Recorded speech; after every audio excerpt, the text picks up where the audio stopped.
Bismillah, Assalamualaikum warahmatullahi wabarakatuh. Kami dari kelompok 5 yang beranggotakan 6 orang. Yang pertama ada Amelia, Hanisa Amri, Hasna Harbi, Nurhalisa Baharudin, Rahman, dan Rizka Pratiwi.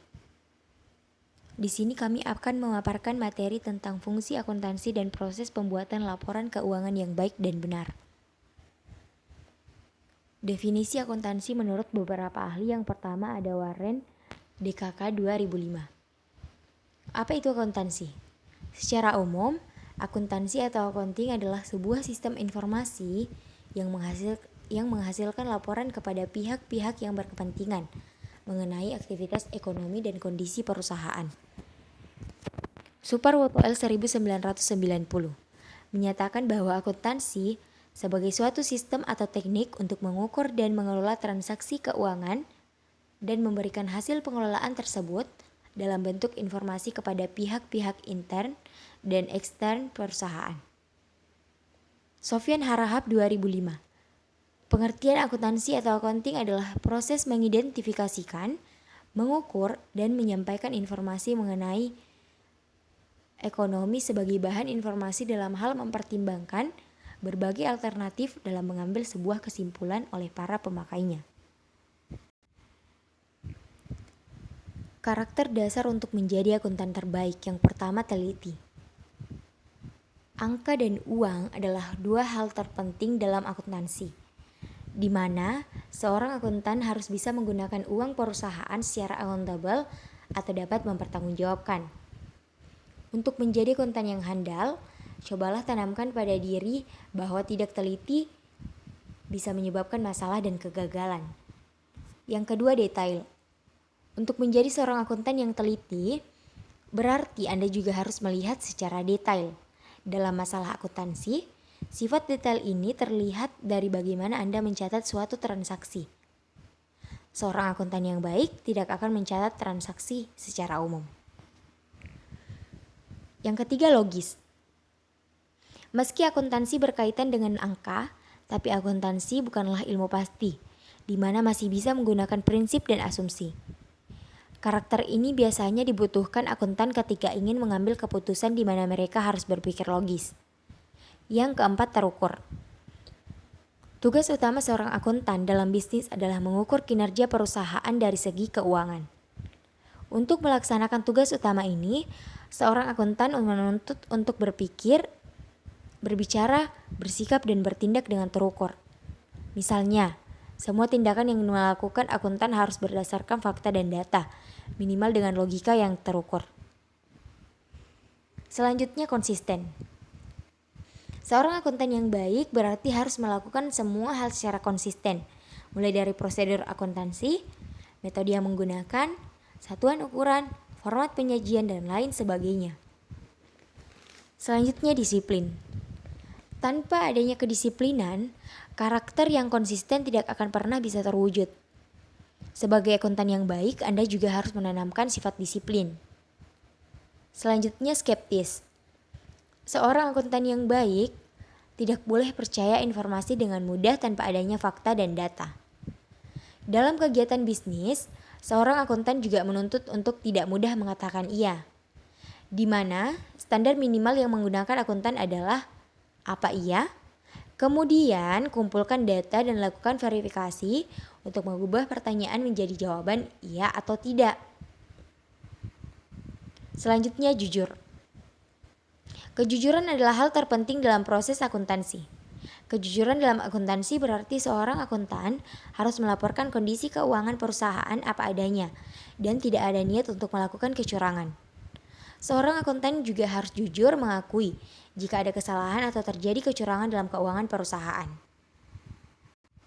Selanjutnya, fungsi akuntansi. Yang pertama, merekam catatan transaksi atau recording report.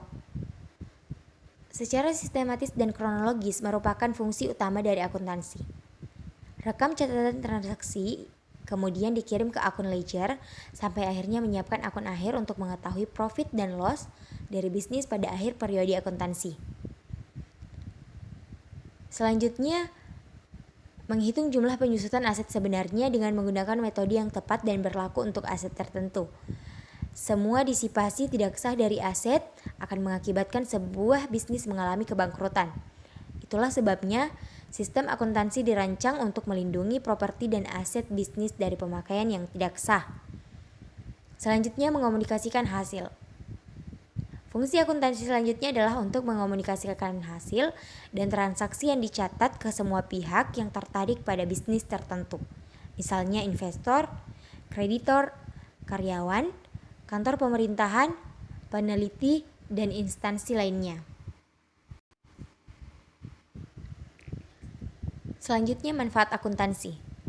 Beberapa manfaat yang diberikan dari adanya akuntansi adalah yang pertama, sebagai sarana informasi keuangan.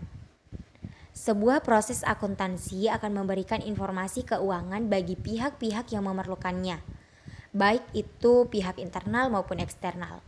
Informasi keuangan tersebut dapat dijadikan dasar dalam mengambil keputusan manajerial. Manfaat yang kedua yaitu sebagai bahan evaluasi keuangan. Dengan adanya informasi keuangan melalui akuntansi, maka seseorang atau perusahaan dapat mengetahui apa yang perlu dilakukan di masa mendatang.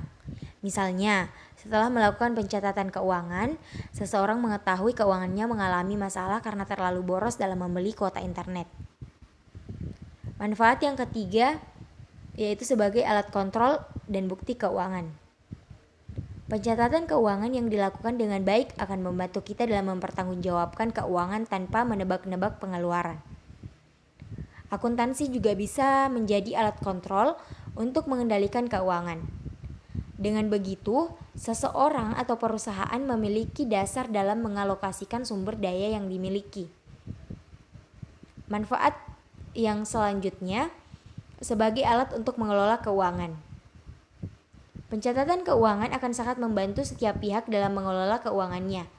Dengan akuntansi, maka kita dapat memperhitungkan berbagai keperluan sehari-hari sehingga pengeluaran tidak membengkak.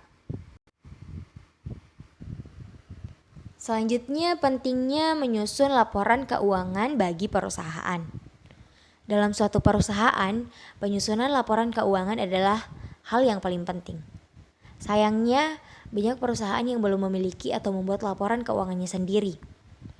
Ada banyak faktor yang menyebabkan perusahaan tidak memilikinya. Salah satunya, karena mereka tidak mengetahui dengan jelas bagaimana cara menyusun laporan keuangan dengan benar dan mudah. Untuk menyusun laporan keuangan, Anda cukup melakukan proses jurnal transaksi dan mengelompokkannya ke dalam buku besar dari masing-masing akun kelompok aktiva, pasiva, dan laba rugi yang terdiri dari penjualan dan seluruh biaya. Cara menyusun laporan keuangan perusahaan. Langkah-langkah cara menyusun laporan keuangan perusahaan yang pertama yaitu neraca saldo. Neraca saldo merupakan tahap awal untuk membuat jurnal penyesuaian dan neraca lajur. Laporan neraca ini berisi daftar rekening buku besar dengan saldo debit atau kredit yang menyusun sebelum adanya jurnal penyesuaian. Neraca saldo membuat ketika semua jurnal telah membukukan ke masing-masing rekening pada buku besar, memperhitungkan langkah perusahaan selanjutnya. Neraca lajur atau worksheet. Dengan membuat neraca lajur, dapat lebih mudah melakukan penyusunan laporan keuangan yang dimulai dari neraca saldo dan menyesuaikan dengan data yang memperoleh dari jurnal penyesuaian. Saldo yang telah menyesuaikan akan terlihat pada kolom neraca saldo yang menyesuaikan dan merupakan saldo yang akan ada dalam neraca dan laporan laba rugi. Laporan keuangan. Adanya laporan ini terdiri dari laporan laba rugi, laporan perubahan modal, serta laporan lainnya.